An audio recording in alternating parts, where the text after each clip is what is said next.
Hello, welcome back to another pet portrait drawing vlog.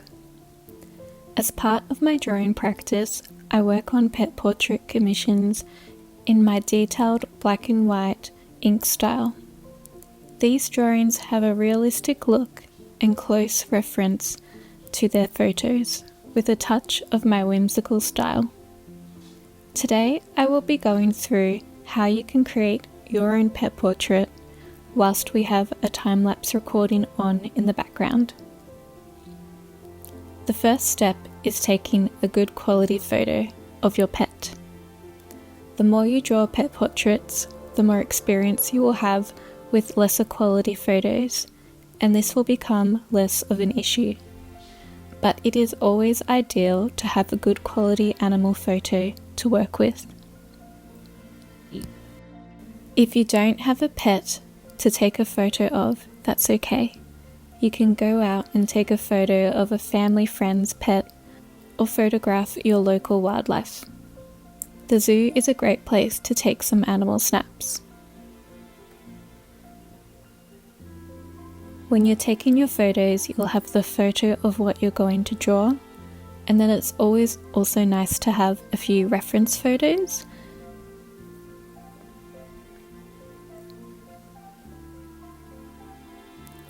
Reference photos are great, especially if you're not that familiar with the animal that you're drawing.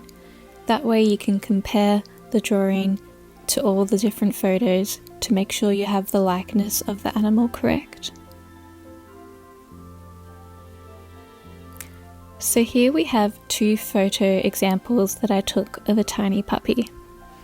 The two photographs were taken in the same photo shoot. As you can see, it is very easy to take a bad photo of your pet. But even puppies can stay still and sit just long enough to get that right photo. Most of our animals are wriggly and don't want to stay still for long. That's okay. You just need to be patient and keep trying. Also have fun with it. Training a pet to sit and stay still for a photo can be a nice bonding time with a pet, and it's an activity to keep them engaged. If it's something that you practice over time, the animal will become better and better at it, and it's a nice little achievement to have done. Now I will show an example of how I have gotten my dog Casper to do a pose for a photo. Here I'll be doing a few different poses to give you examples of how we go about making these stances.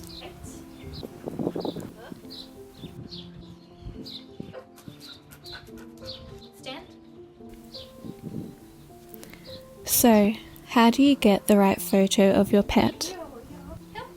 Firstly, natural lighting is key, either in a well-lit room or better, outside during the day.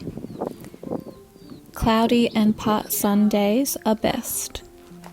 This weather will avoid harsh lighting from the sun and strong shadows. Have your pet facing towards the direction of light or in an evenly lit environment with no harsh shadows. Using treats as encouragement to get the pet to sit and stay is the best way to get your shot. Try to take the photo at the animal's eye level, so crouching down and hold the camera lens to the eye level of the pet. This means the pet's head will be facing straight ahead as it would naturally. The next question to consider is how to get a good quality photo of your pet.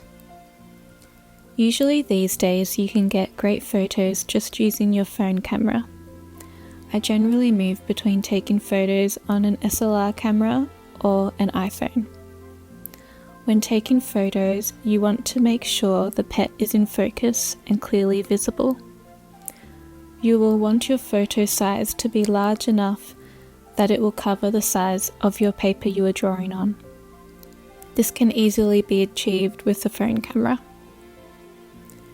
You will also want to make sure you are using the original photo taken, not a screenshot of the photo, that has been decreased in size or edited. When you take your photo, be careful not to crop any parts of the body out. File types like JPEGs, PDFs, PNGs, and TIFFs are fine to work with, even whatever file type your phone makes. So now that we've covered what makes a good photo, let's understand what makes a bad photo for a pet portrait reference. Harsh lighting from strong sunlight or unnatural lighting. This can create strong shadows or too bright lighting on the animal. Cropped images where you can't see part of the animal. You will need to be able to see the animal to draw it. Images that aren't in focus. They appear fuzzy or pixelated and you can't make out details. Taking a photo from above the animal. The camera level is not level with the animal. This can appear as an awkward angle. The animal may keep its head at eye level, and then you are just taking a photo of the top of its head. Or if it is looking up, you have a photo of a larger head and a smaller body. And also parts of the body won't be able to be seen properly. This creates an overall bad layout. Not in focus. Pets may be moving or your camera may not have been kept still. Here is an example of a good quality photo. The face should be the main focus of your photo. Just like when we look at artwork or photos of people, we look and focus on the eyes and face first. This is where we read emotion and communication. Once you've taken your photo and you're happy with it, the next step is printing your reference photo.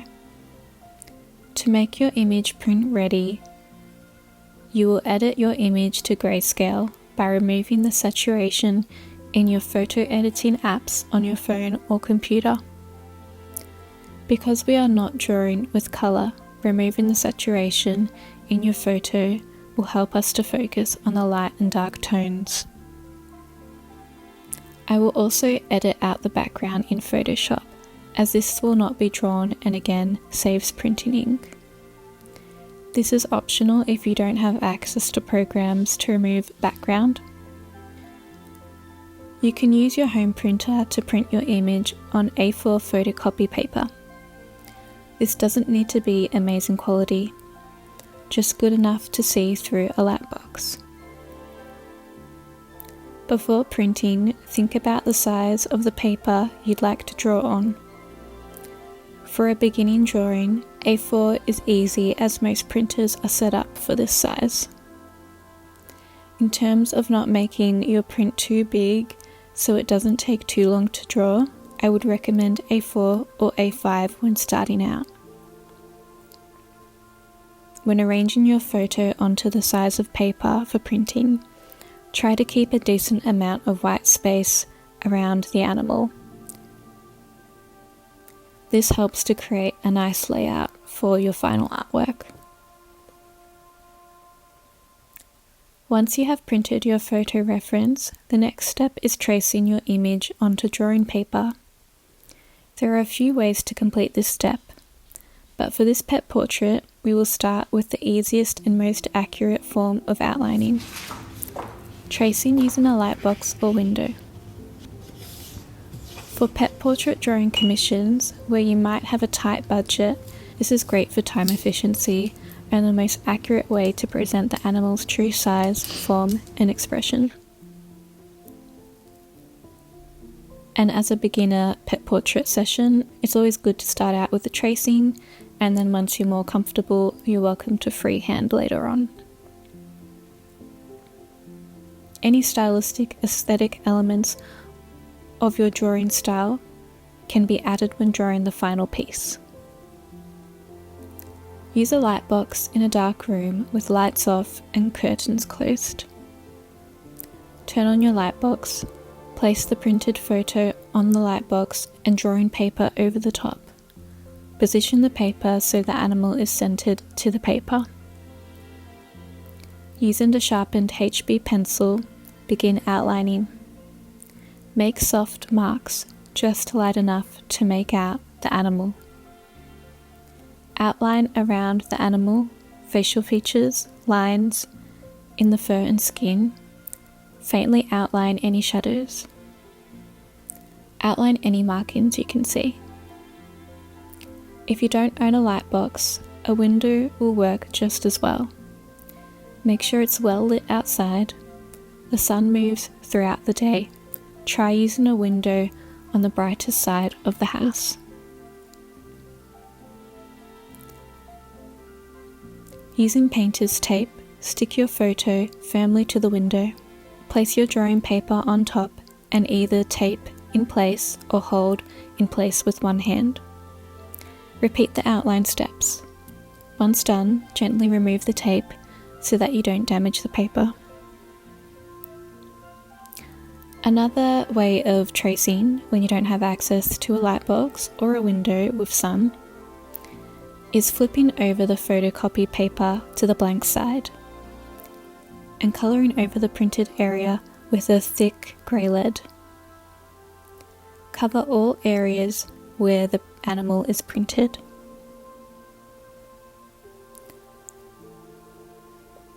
You should have grey lead covering the whole piece. Flip over the photocopy paper onto your final artwork piece, and then using a pen, start drawing over the top of the photocopy paper where your photo is printed. Draw over all the line markings just as you would have if you were tracing.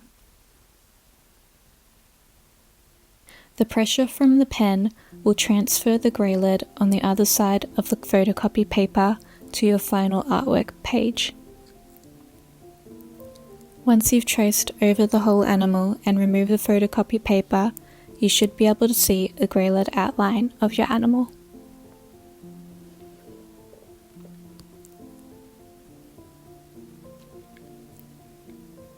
Your tracing should look something like this. It might look a little messy, but it is essential to mark all areas of the image you can see when tracing. These pencil markings will be rubbed out eventually, so mark up as much as you can. Now onto outlining. Using the thinnest fine liner, we begin outlining over the top of the pencil markings.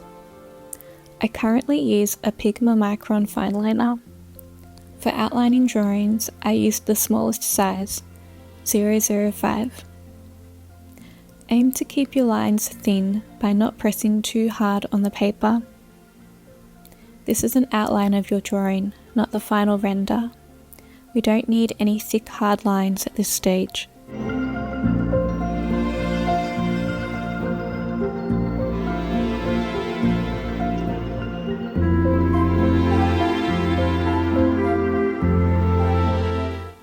An optional step is also practicing drawing with a piece of paper or scrap paper under your drawing hand. This stops oils from your skin marking the paper.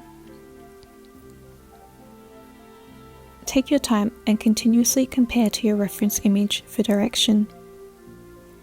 At this stage, you will have your printout copy of your reference image, and you will also have a reference image on a screen. This could be a computer or a phone. I like to have this handy as it is definitely a better quality image to reference than your printout of your image.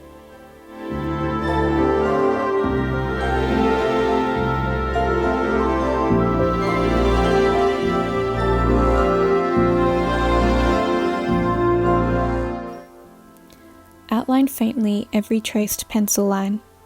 Fur lines use short to long, soft strokes. Non-fur areas such as the nose, eyes, claws, and shadows use stippling. You'll be creating a line with stippling.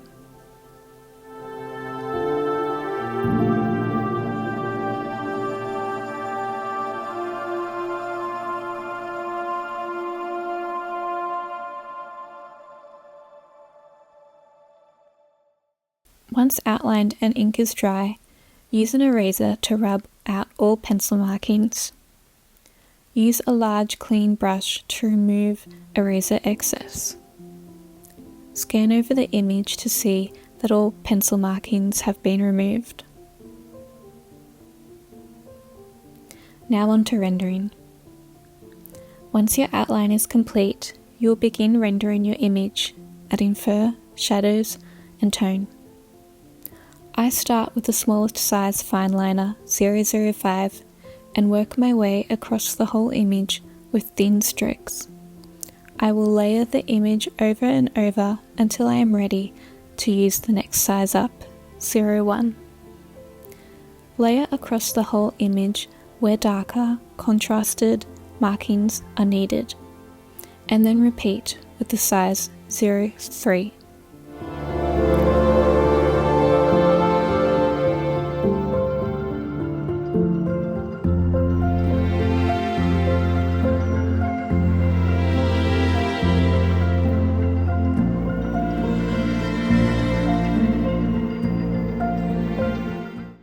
The most important feature is the eyes, then the face, then in focus areas, and then blurred out areas.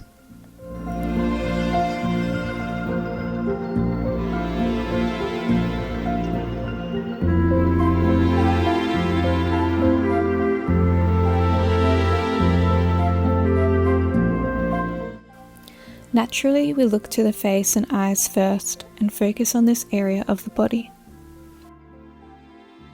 This should be reflected in your drawing. The most detail and contrast should appear in the face.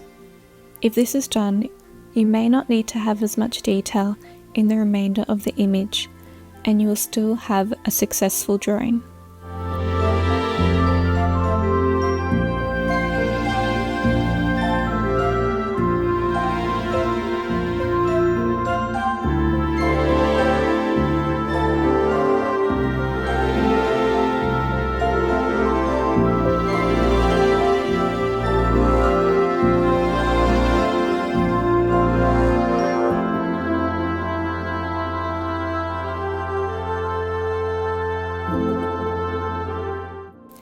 The first thing I draw is the eyes, then the face. Then I will move around the whole image.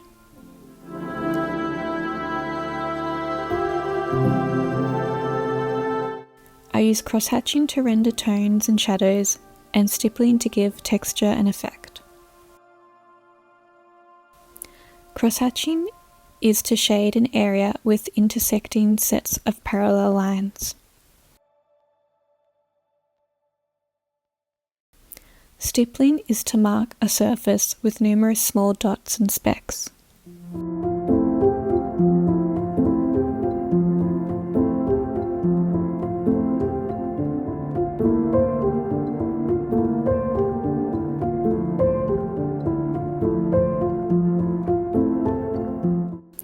I start with a 00 fine liner and layer over with an 01 and 03 fine liner to draw the darker areas.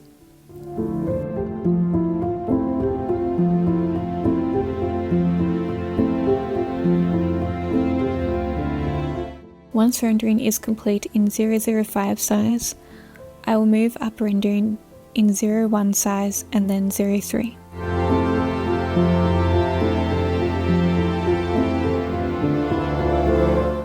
Once the image is done, I like to finish with some specks of stippling. This is just a personal effect I like to add to my drawings to give a whimsical effect.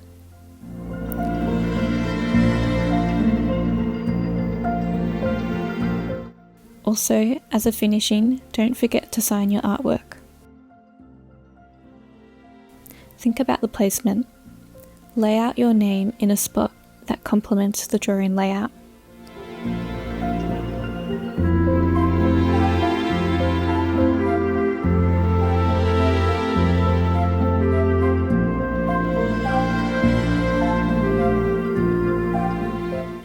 Thanks for following along on this pet portrait drawing process. I hope you have fun drawing your own pet portrait and feel free to comment in if you've made your own or send pictures. I'd love to see what you've made. Thanks.